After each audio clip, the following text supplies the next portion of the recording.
Ang mabuting balita ng Panginoon ayon kay San Juan.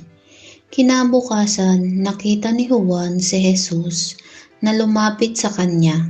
Sinabi niya, "Ito ang kordero ng Diyos.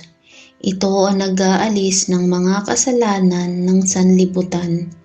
Siya ang tinutukoy ko nang sabihin kong dumarating na kasunod ko ang isang higit sa akin, sapagkat siya na bago pa ako ipanganak. Hindi ko rin siya lubos na nakikilala noon, bagamat ako'y naparitong nagbibinyag sa tubig upang ipakilala siya sa Israel." Ito ang patotoo ni Juan.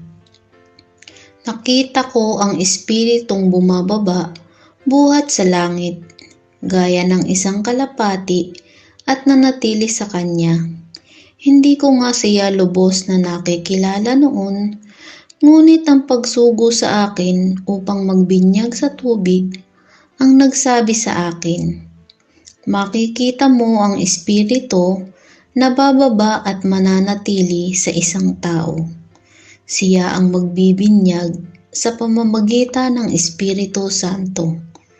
Nakita ko ito at pinatotohanan kong siya ang anak ng Diyos, ang mabuting balita ng Panginoon.